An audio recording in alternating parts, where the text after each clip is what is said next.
Okay, let's get this show on the road. Ladies and gentlemen, I want to welcome everybody tonight to this quick presentation, and I'm going to try my best and keep it to this reality of a quick presentation on Lifework Leadership 2026 to everybody tonight in our Zoom room.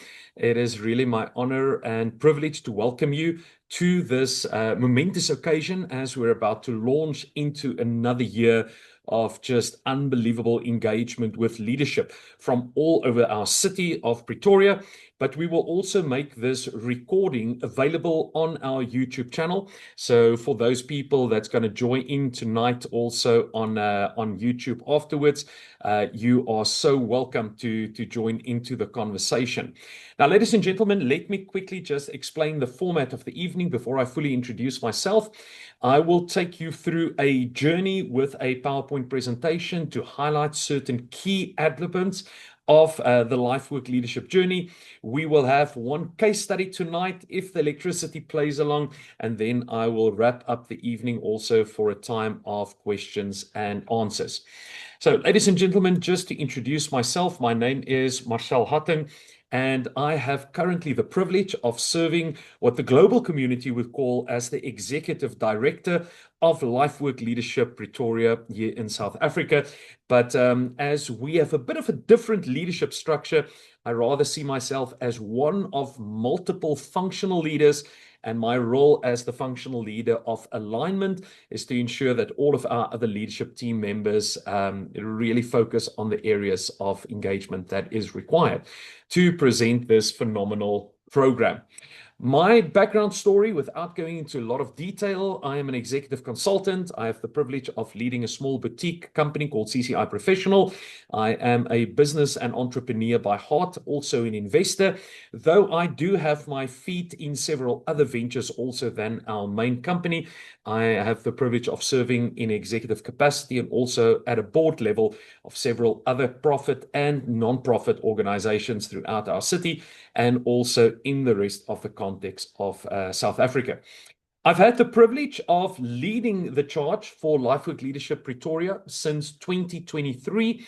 We've had a phenomenal journey since post-COVID, post the pandemic. There's a rich history of Lifework leadership before that specific date. We started off already in 2015 here in South Africa.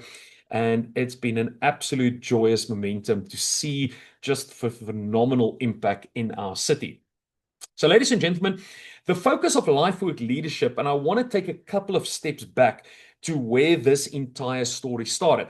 We need to go back all the way to 1992 in the context of Florida, USA. A group of business leaders came together and they grappled with this issue.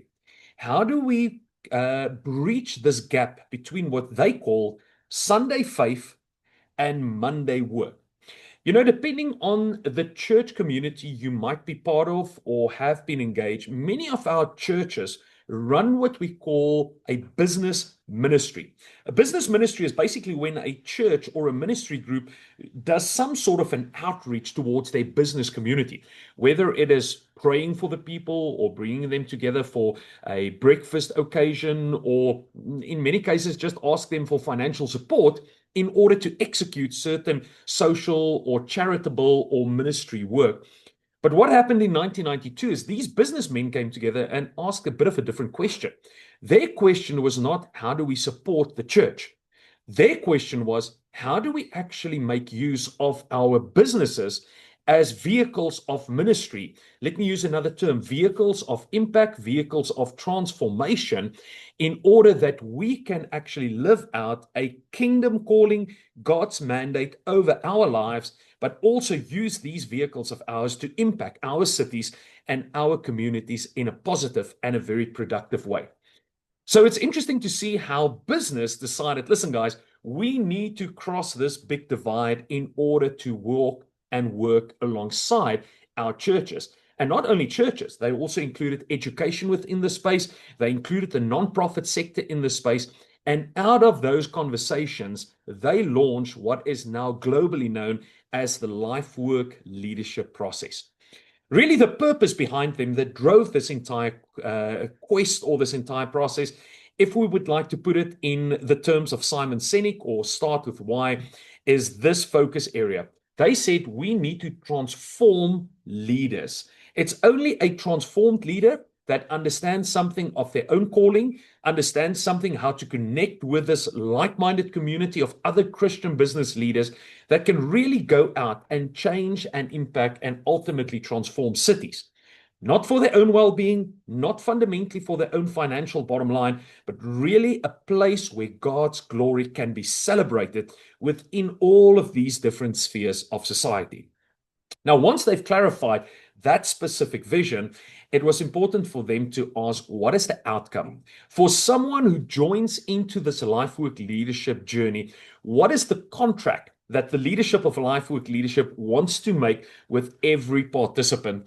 And they define it in terms of three critical outcomes, or as we call it, the 3 C's. Lifework Leadership gives every participant an opportunity, first and foremost, to be confronted with their own calling.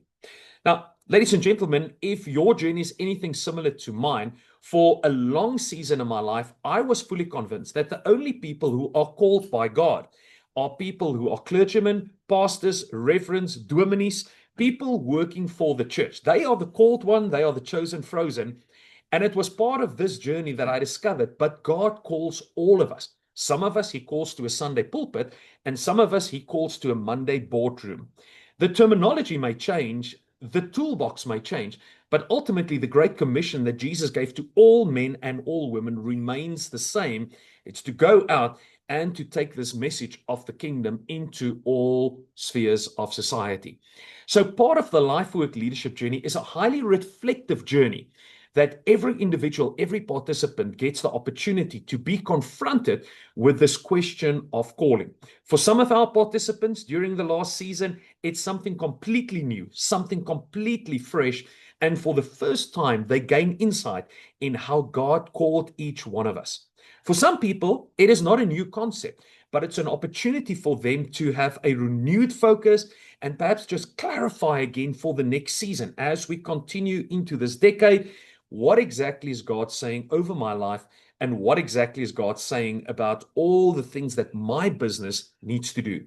So calling is the first element or the first outcome that Lifework Leadership places a very high value on, to say that every engagement, every session, every time we come together, we're going to ask the calling question. Ladies and gentlemen, number 2 is the idea that we would like to connect you with like-minded leader. I'm always astonished about, in the beginning of every year's intake, there's many Christian leaders coming into the process, into this journey of life work, and they say, Marcel, I never knew there are so many passionate Christian leaders in our city. I meet all of these speakers that runs multi-billion companies. I meet people from across the globe within the larger context of Lifework leadership. I meet with my own cohort, the 2026 intake, and I also understand there are Lifework leadership chapters in other cities in South Africa. And we're constantly grappling with building mechanisms to get connected with those like-minded people, to say, how do we connect to bring change? How do we connect to further this mission that God has given us? And for us, that's not only a once-off stop. That brings us into a long-term journey with other leaders across all different spheres of different spaces of church, different spaces of ministry, and how do we collectively work together for the outcome of transformation? And that, obviously, ladies and gentlemen, brings us to our 3rd C, captivating your heart for the city. Now, it's an open debate in our space. What exactly constitutes a city? Is it the city of Pretoria? And I already hear some of the people in Centurion say, but what about us? Are we in Pretoria outside? And then the people in the larger spaces, yeah, but what about the city of Tshwane? We have many participants all the way from Hartbeespoort. You know, they're not even in Gauteng, they're in the neighboring town. But listen, guys, we don't want to debate too much about what is the geographical space of a city. We see it as a collective, as a sphere of people coming together and having interaction with one another, whether you stay in the inner city or in the more urban, rural areas or into a township area. For us, this geographical space, let's call it Pretoria, Tshwane, is where God established us. And this is where we want to make a difference and we want to make an impact for the kingdom of God. So what we do is constantly grapple and talk about these three concepts and how we as Christian leaders can go back through our businesses, through our organizations, and really make an impact. Now, ladies and gentlemen, Lifework Leadership is more than just a program. It is not a curriculum. It is not just an educational, program that you go through. For us, Lifework Leadership is really about establishing what we call a commissioned community. And we kind of borrowed this term from Jesus's own discussion with his disciples that they carry a commission. Now, the commissioned community is not tonight the entire focus, but I would like to highlight that once you go through the Jesus journey, which we'll speak of more in this evening's presentation, let's call it the first year engagement. It is not supposed to have a start date and then some graduation like a university program and off you go. Lifework Leadership is constantly building an entire community where there are get-togethers, which we call the Paul's missions. There are impact programs, and tonight we'll speak a little bit about the business in ministry and also touching on Lifework One and our own, let's call it the alumni. This community is constantly bringing new engagements to the table of how we collectively work in the context of our city. The really nice thing about Lifework Leadership is this process is not owned by any specific church. We are thankful to stand in very strong relationships with many of our macro churches. Our Jesus Journey speakers are from all over the city. I can highlight and throw in some names, like for instance, Reverend Dirkie van der Spy, that's been connected with the Dutch Reform Morletta movement. We've had, for instance, John Rapert speaking often from the Choose Life group. We've had people like Jean Simons and Alan Platt from the Doxadeo group. We've had Neville Norden and later on his son, Marcus Norden from the Levende Woord, Living Word Ministries. We've had Louis Kotze from the Hatfield group speaking here. We've had Rory Dyer coming in from 3CI. And so I can continue listing so many of our influential church leaders to say, Marcel, we understand Lifework Leadership is not there to steal, in a certain sense, our business community. We are here to serve the church community and enable our business leaders as a commissioned community to go back into these different spheres of society. So with this in mind, I want to focus your attention to the left-hand side, our blue arrow, on what is called the Jesus journey. And this is the entry point that we have created for people to come into the space that we call our commissioned community. Now, in Pretoria, Tshwane, this is year number 11. And apart from a little bit of a disruption in the pandemic season, it's the 11th year then that we have taken people on the Jesus journey. We have an estimate, now I can go and look at the exact database, of about 600 alumni or 600 members in our city's context that's gone through the process. If we have to look at the global group from 1992, it's most probably an excess of about 6,000 alumni across the globe that you will have the opportunity to go through the same process, what they have done. Now, the question is, how and why do we call it the Jesus journey? So in 1992, when the leadership started asking the question of how do we equip, how do we enable business leaders to make this impact in their businesses, the leadership under the guidance of a gentleman by the name of Steve French, who's still our honorary ambassador globally, went back to scripture and they started to study the life of Jesus as he engaged the marketplace. Now, ladies and gentlemen, you might not be aware of this, but almost 80% of what we read about the life of Jesus was not taken in the context of a church, or as they used to call it, a synagogue or the temple. 80% and more of Jesus's own life story was actually recorded in the context of the marketplace and social engagements. Most of what we know was not a religious kind of Jesus, but rather a Jesus that engaged everyday activities. And though he walked the earth 2,000 years ago, no leadership expert can ever debate the fact that Jesus was by far, hands down, the most transformational leader that ever walked the face of society. 2.5 billion people confess to belong to the Christian faith. And even though many people don't belong to the religion of Christianity, the leadership impact and what Jesus modeled up to his death at around about the age of 33 was so transformational that any leader in any society can learn phenomenal lessons from how Jesus transformed and impacted society at a large. So what the leadership did was to go and extrapolate certain components of Jesus's journey. And what they realized very quickly is Jesus didn't demonstrate necessarily a lot of capabilities and competencies. In other words, skills. Jesus' own journey more reflected on things like characteristics and values. And this is how they put together what we now do in this first year program called the Jesus Journey. So basically, Jesus went through a process of about 30 years in preparation, where our own journey starts off with what we call the foundation or the orientation. And that's really our first get together. From there, Jesus understood how to engage with different worldviews. As it is in heaven, obviously the high priestly prayer, so let it be here on earth. Jesus understood his own calling in his preparation, and obviously he understood the relational dynamic with the Father.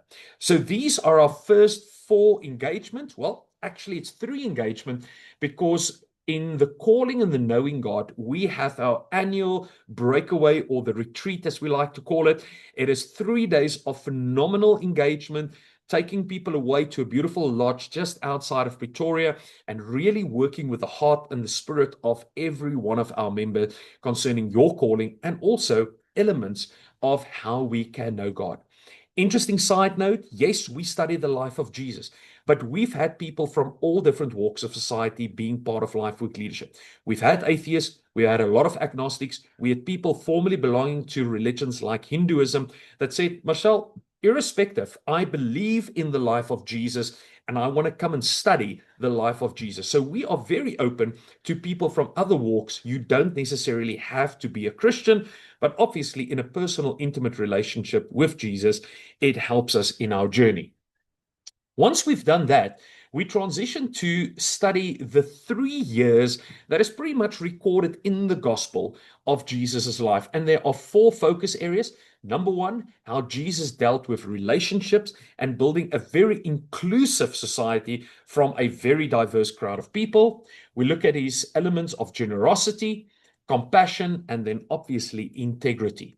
And that brings us into the transition journey, how Jesus handed over the mandate, not only doing this work himself, but now enabling his disciples and apostles to continue doing it through humility, building a spirit of courage, and then the legacy, which is our final great commissioning event. So the Jesus journey is, in a sense, what we call then the first year program. This is a standardized process that we run across the globe. People in every city that's going through the Lifework Leadership Program, this is the process that they explore and they experience that transformational power. Now, ladies and gentlemen, every time we come together, we have then a specific focus area. As I said, the first one is then orientation, worldview. We do our breakaway and all the sessions right through to the commissioning event. When we come together, usually it's from about 2 o'clock in the afternoon till 6 o'clock. So we give you time to go, obviously, to work in the morning, have great lunch, and then you join us pretty much once a month for a focus area investment. We've got a bit of snacks. Obviously, we're all hungry and we've got very good coffee. I can really sell you on the coffee that we present. But we start 2 o'clock in the afternoon through to 6 o'clock so that you can get home for your family time and also have supper there. Now, the afternoon session is basically divided into 3 focus areas. The first focus area on a topic is what we call the Jesus journey, or we like to call it the impartation event. The second one, the case study, or as we call it, the information. And the third one is where we have a keynote speaker, or we call it the inspirational session.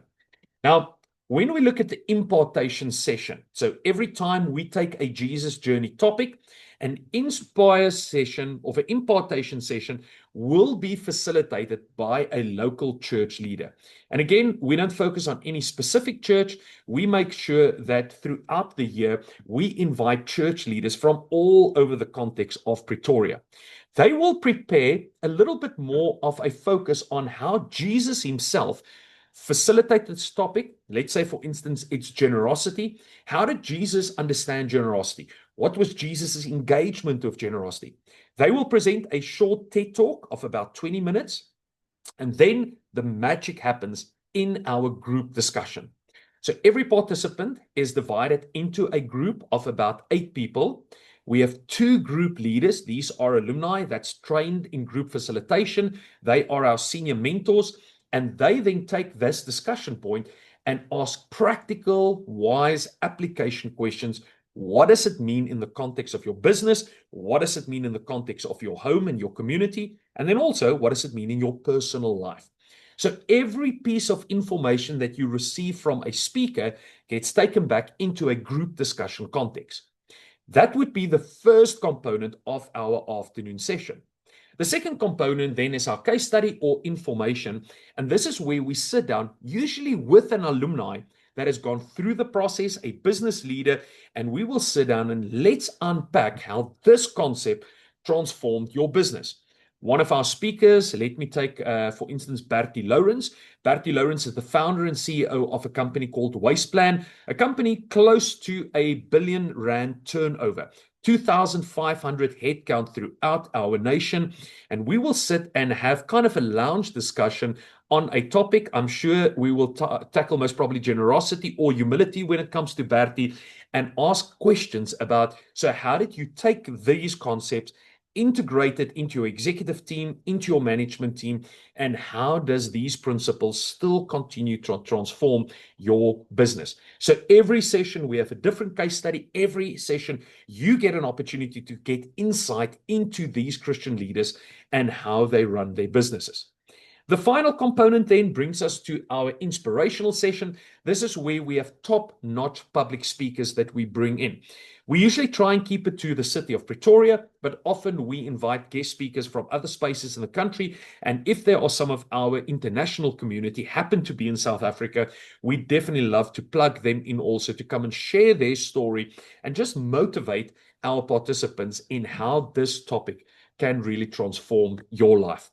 Every time we go through one of the conversations, we go back to our groups and we have the discussion about what does this mean in context for my life. So ladies and gentlemen, I'm sure you can already do the maths. If we have about 12 of these Jesus Journey engagements and you have about 3 speakers in every one of them, you will have the privilege of sitting in the presence of more than 30 top-notch leaders in our city, and throughout this journey, listen to their own stories, how they implement these things, and learn from first-hand case studies what you can take back to your life, your community, and also your business. It's not theoretical. It's not a coursework like an academic program. It's live engagement and live interaction with men and women who's actually doing these things on a day-to-day basis. Now, in order for us to gain a bit of a better understanding, tonight, if His power allow it, I want to introduce to you one of our long-standing leadership members, Christian Trumpelmann. And without going into too much detail on his CV, Christian was the Chief Operating Officer of a very large public listed company in the franchising division. He has rolled out a significant amount of franchise businesses. He has managed and multiplied those businesses before he moved into a space where he's also now in the entrepreneurial space, doing a lot of consulting work also and helping companies to grow healthy staff, healthy processes, and also to multiply those companies. So ladies and gentlemen, tonight I'm going to have the privilege, and I just want to unpin my screen to introduce Christian also into the room. Christian, I just want to check, are you with us, and are your electricity still keeping up with us? Well, yeah, hi Marcel, yes, still keeping up. So let's see if the battery lasts, but I'm sure it will. No alarms yet, so it's good. Wonderful. So Christian, I want to throw a couple of questions tonight just at you to almost demonstrate in a certain sense how a typical case study can happen, a bit of interaction that we might have. And the reason why is Christian has got this wonderful expression that he's a very slow learner. Christian, you did Lifework Leadership, I think 2016 or 2017, and every 2017. year, yes, every year you returned either as a group leader or leading the group leaders or now business and ministry. Will you just take us a little bit on your thought process? Why on earth have you come back to this process every single year and continue to be part of Lifework Leadership? Marcel, thank you.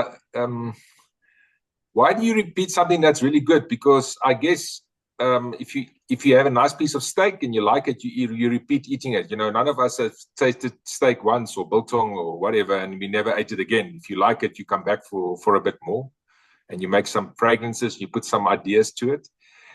So I guess to me, it's almost like in 2017, I didn't believe what I've learned. You know, so I always had this struggle. So when I'm finished with church on Sunday, and I was in a retail space, so I didn't even go to church to Sunday that often. So I had a guilty conscience as well.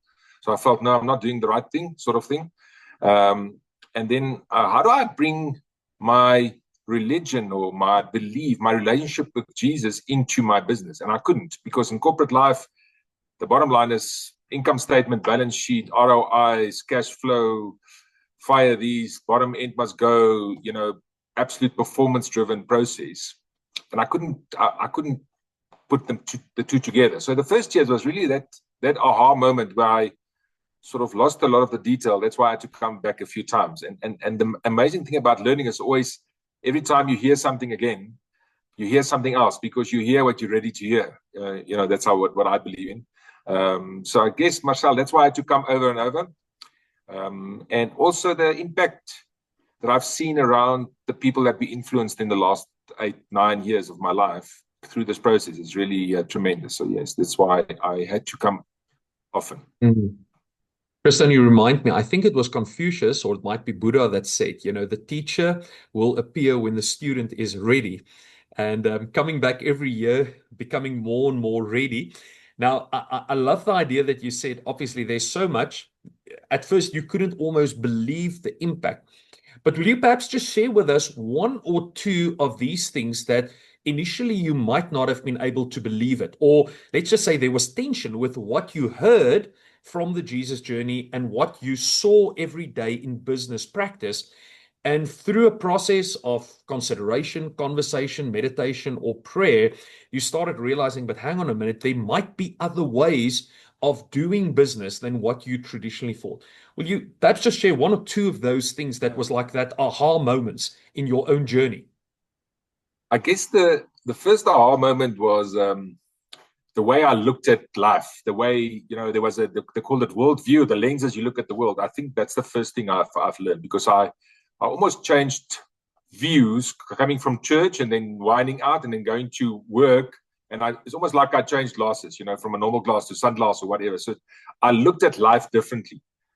And I just learned in this process that Monday to Sunday, doesn't matter what day, the lens should be the same. And that was quite a challenge to me to look at, and I had to learn that, because that's what I guess it is. The second thing is, I love working. I enjoy business. I enjoy people. I love it. To me, to work every day doesn't really matter. That's why I still do it. So to me, it was almost like I'm distracting from my purpose or my calling on life if I work all the time and never spend time at church, or never spend time in a life group, or never spend time in a cell group, or, you know, don't go out and dish out food or whatever. And I, you know, sort of you walk around like that. And then I found out that work is worship. Avodah is the word. You can, you know, people will learn from it as we go along. But that work is honoring God. So when I work hard and I put effort in and I make money and I'm seen as successful and I teach people and I grow businesses, is actually to the glory of God. And that was it was huge for me. It was massive, because then it was like there was a reason why I work so hard. God made me that way. So I wasn't afraid of working hard anymore. I guess those are the two lessons that I've learned, and then the other one important lesson that I learned is that if you're a Christian and you work for a boss or you work in your business, when you come to the table, you should bring all your effort because you are representing God in your workplace. Okay, so you're actually there as a disciple. You're actually there as the pastor or the Germany you listen to on Sunday. You're actually just doing that, and you're not preaching about the Bible. I don't carry the I don't believe I should serve God by speaking verses.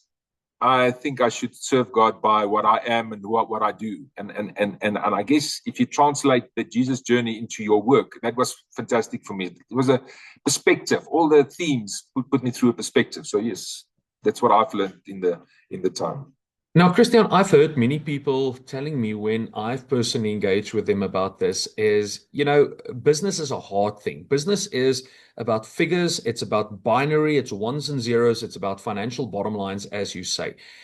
Won't my business suffer if I start introducing thinking that seems a little bit churchy or a little bit non-profit-ish or a little bit soft? Are we going to lose our competitive edge? We can't function, in this very, very turbulent world and all of that. What has been your experience when people say, yes, I think this is for softies, keep church on a Sunday and do that thing? You don't really understand how the business world works when you want to start thinking about all of these things. What has your experience been when people say, no, my business is going to suffer because of this? I guess, Marcel, the business is business, yes. But if I speak to anybody that employs people and I would ask them that if you had multiplication of your best person in your business, how would your business perform? They would also all say much better. Okay. And what I've learned in the Jesus journey is that if I can have that ability to multiply my people through the way I conduct myself, okay, then I will get benefit in business if it's from a pure business myself. And as you said in the beginning, if Jesus' journey convinced 2.5 billion people that he's doing sort of right, okay, then there must be some value in that, and I've seen that value in that. I guess that's the first thing. The second thing is, as an entrepreneur, lots of time as an entrepreneur, you sit as the only skill in your business. And this Jesus journey actually taught me that by acting more like Jesus in your business, you actually multiply or duplicate some models, some virtues into the business. And that a great advantage in that. The next thing is I've learned is that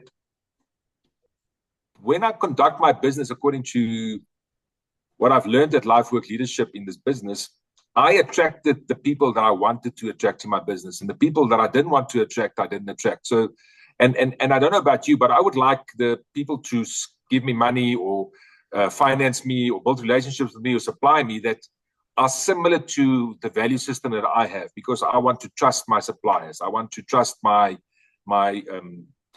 people that come to me, do business with me.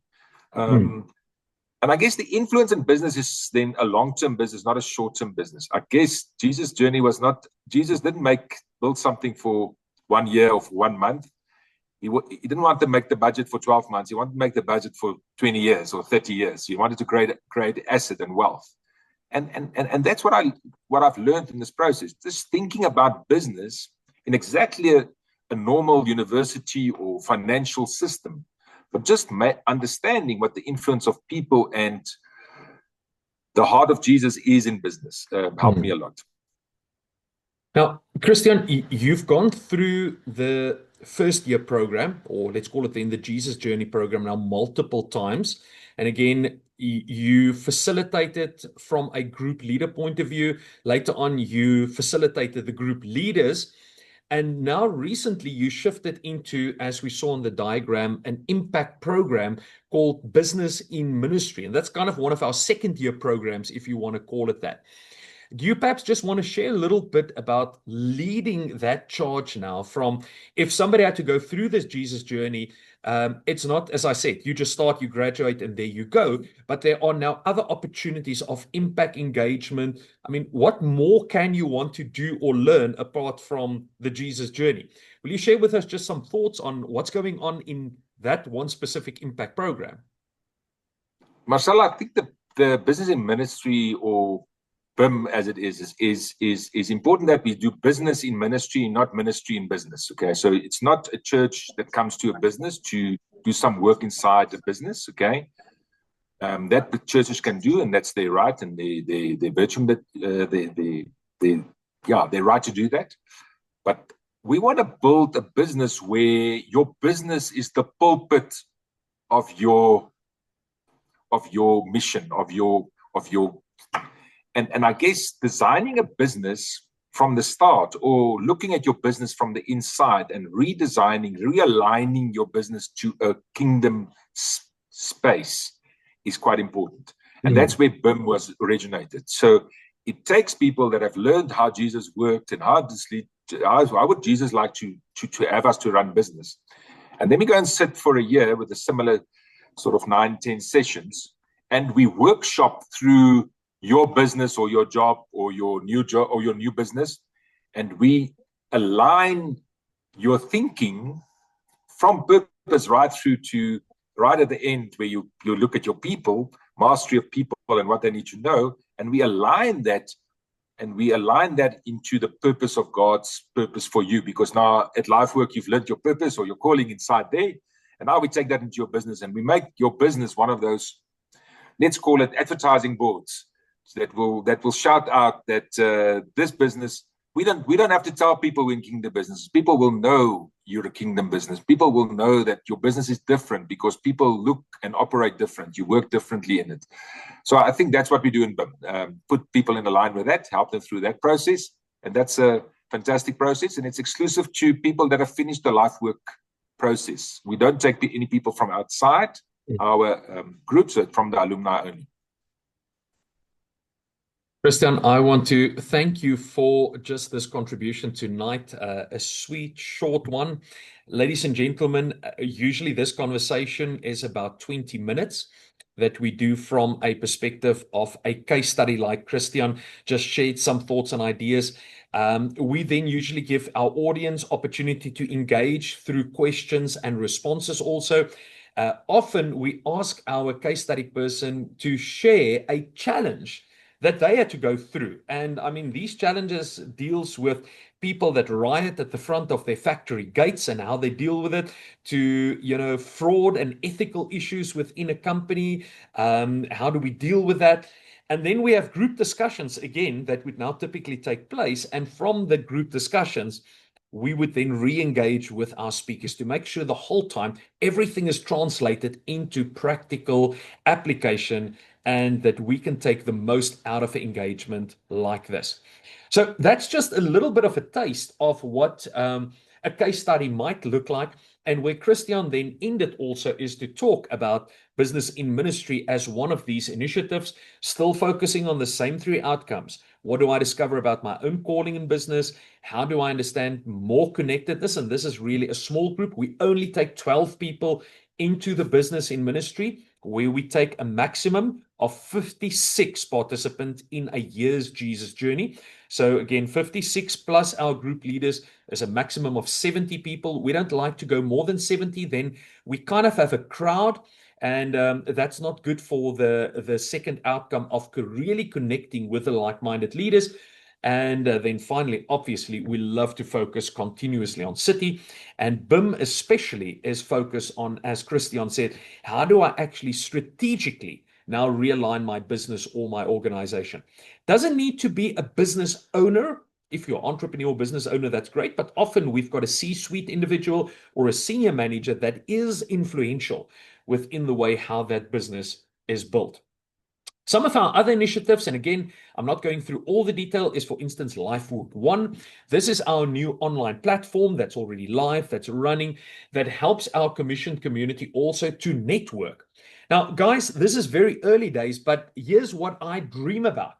is the fact if we can get 6,000 alumni across the globe onto the Lifework One platform, and you, for instance, want to find out, is there a lawyer or a medical doctor, or is there perhaps a chartered accountant, an auditor in your city that shares these values, that's gone through the same Lifework process?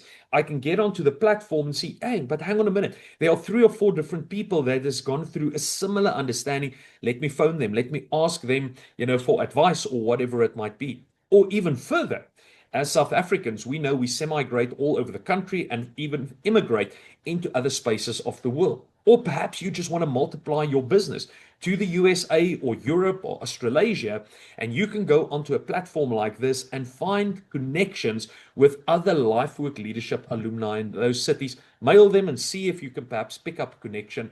I'm, as a business owner who is actively busy exporting our business into other spaces in the globe, really looking for these opportunities to connect with like-minded people where I know they've also gone through this Jesus journey. And again, these are some of the initiatives that doesn't come from a centralized leadership team. There's no ownership structure in Pretoria. This is the community that comes together and say, but hang on a minute, I have an idea. I want to work with the entrepreneurs in the city. I want to reach out to youth or to a student community. But we are women in executive leadership, and we want to come together and pray and think about, aspects that ladies like to talk about in business. Or we want to have a new community engagement and initiative to roll out. Guys, just sharing one story. Last year's Business and Ministry, I personally challenged the participants about a exponential growth in their business, but at the same time, they first need to rewire their thinking to start thinking exponentially. So one of our business owners, a gentleman by the name of Ian van Niekerk, is the owner of the company called Skitterblink. So Skitterblink, Afrikaans word for making something very clean. They've got franchises all over that goes into the home care cleaning or corporate cleaning, but they also do forensic cleaning. If there's unfortunately a murder or blood involved, then they go in and clean those spaces physically as well as spiritually. So Ian started off by saying, well, if he needs to grow exponentially, this is a gentleman in his 50s, he's going to take up a sit-up challenge to see by the end of the year if he can actually do 1,000 sit-ups in a day. So he started practicing and exercising his sit-ups. And then when he got kind of to March, April of last year, he realized, but I'm already at a place where I can do 1,000. And he multiplied again to 10,000 sit-ups. Ladies and gentlemen, on the 25th of December, you can go and check it out on social media. Marula Media and a lot of other groups came behind them. On the 25th of December, he started off with his challenge on the hour for 10 hours to do his 1,000 sit-ups at a time. And his 7-year-old son matched his dad. I think it was 1/10. That a 7-year-old grade 1 learner, his own son, did 1,000 sit-ups, 100 on the hour with his dad. And they raised a significant amount of money for first response and a couple of other guys in the medical industry. These are the kind of initiatives that we see being birthed through the Lifework community. And we as a community want to come behind them and celebrate and share this great news, because that shift happening in his mind are now the principles that he carries over into his business on how do we exponentially grow the business. So Lifework one of the initiatives again. Ladies and gentlemen, as we start to wrap up this evening's discussion, I want to point out that our calendar for 2026 is available on the website. You can already diarize all the dates. And as we move from different venues, we share that obviously with you the moment you enroll. The whole process starts off Wednesday, the 11th of February. 2 o'clock the afternoon till 6 o'clock. If memory serves correct, I think we're at our home base, as we love to call King Price in Menlyn, here in the eastern side of the city. King Price have been a wonderful partner to us. They have been sponsoring us in so many different areas, especially making their venues available to us. And we are always thankful if we can go back to that wonderful home base. And obviously, there are many King Prices throughout the city. Some of these people are alumni, part of our community. Some of these people are just business leaders that sponsor some of our events and say, Listen, we just want to come behind an initiative like this. We love what you guys are doing. We love the impact that we're seeing in the city. And this will lead us all the way to the end of the year to our legacy event, which is really a grand gala. It's penguin suits for the men. It is ball gown for the ladies. It's hair and nails. It's a sit-down dinner with your spouse or your partner that comes in that evening. And we just celebrate and commission you for the next step also in your journey. So, ladies and gentlemen, all the information and the enrollment is on our South African website. There's obviously the global website, lifeworkleadership.org. We have our own local website, lifeworkleadership.co.za. And as you will go to the website, you'll see the enrollment for 2026. And then obviously the subsequent years beyond that is also there. Downloadable documents, for instance, our flyer, our brochure, our executive overview, the costing model. And yes, the costing model is broken into many different ways. There are some discounts for early bird registrations. There are family discounts that we have. There are opportunities to go onto a payment option for 10 months, obviously by debit order, paying once a month in order to cover this entire journey and to make sure that we do not lose people along the way due to, well, especially financial reasons. We very seldom see that happen. So, ladies and gentlemen, this is the oversight of Lifework Leadership within the context of Pretoria. I am going to open up a bit of discussion time here for any questions that you might have concerning the program, the Jesus Journey, the larger community. You are welcome to switch on your camera if it is switched off, to unmute, and I will gladly take any questions if there are any. So let's see. Any questions, comments? If there are none, then I'm going to feel very chuffed with myself, because then we did a great job of explaining everything in a lot of detail tonight.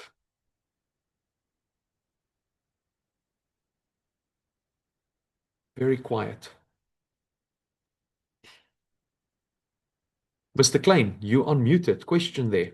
I need to take one for the team at this point. Firstly, thank you so much, Marcel and Christian, for sharing.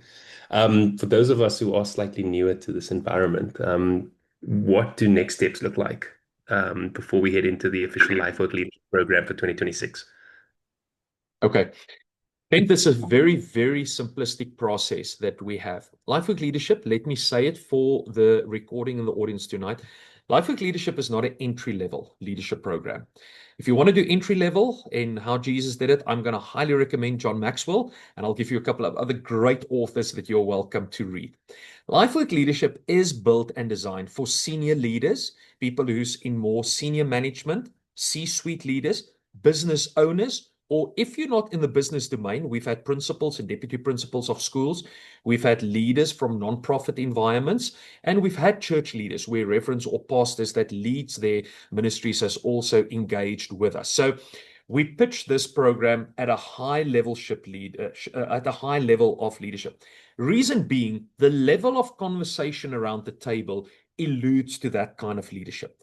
When we do bring in young leaders, it is tailored, it's by invitation only. And then we tell the group, you've got a young bull or a young lady around your table. They are earmarked by their companies, and usually they're part of large companies, to invest. But then there's one person around the table, and we as the older folk like to come around them and we pick them up on the journey. But for the rest, when we start talking ownership, we start talking shareholding, we talk about BEE models and, how would Jesus approach the challenge of, employee equity and all of these things.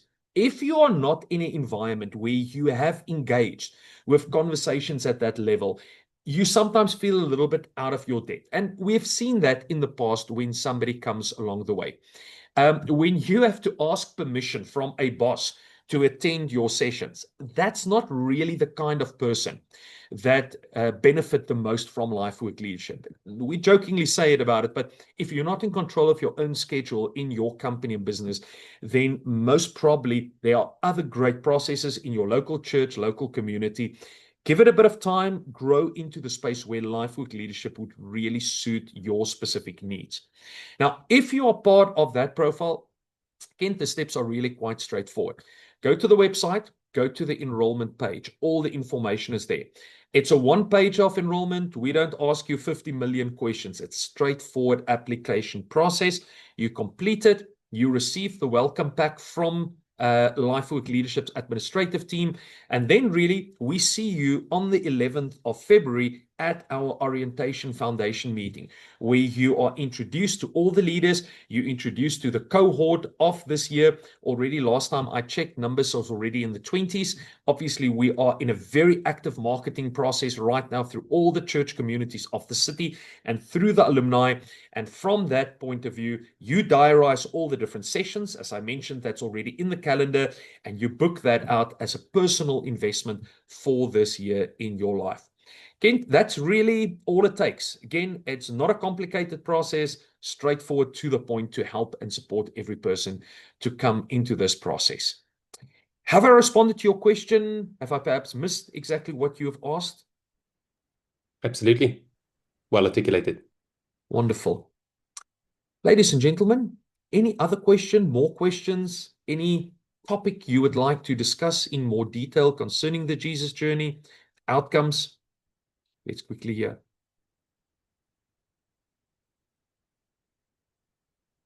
Wonderful. So, ladies and gentlemen, with that in mind, I want to thank you for your time tonight. We have basically about a week and a half before the launch of our events. I want to really bless you, and I want to ask you to prayerfully consider whether this year is a year of that personal investment. Couple of things might be going through your mind. It might be, Marcel, I need to connect with you.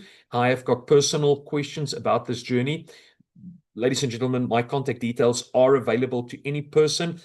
You enrolled through our Chief Administrative Officer, Sanet Barnard. You can get my details from her. You're welcome just to go to my Facebook or LinkedIn page or to my company. My details is readily available on the internet. If you want to get in contact with me personally, I would gladly take a discussion point.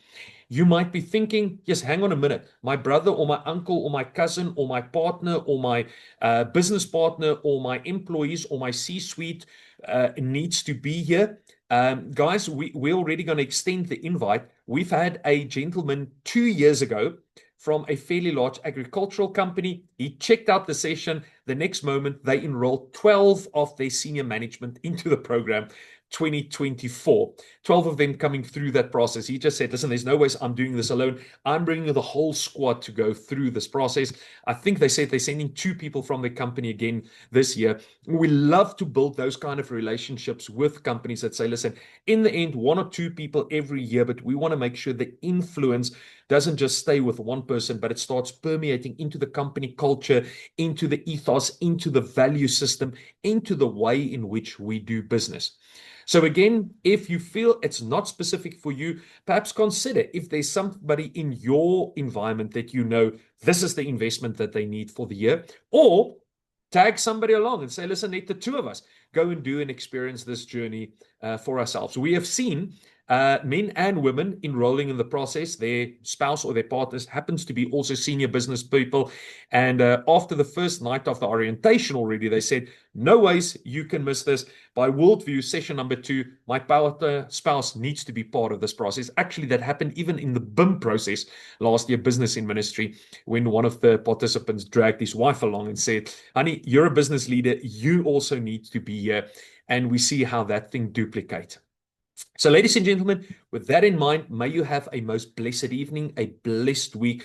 I really hope and trust that we will see many of the participants tonight in the Zoom room, but also watching this broadcast afterward in the 2026 cohort, or then, if not this year, in the years to come. I want to thank you for your time, and may you have a most blessed evening.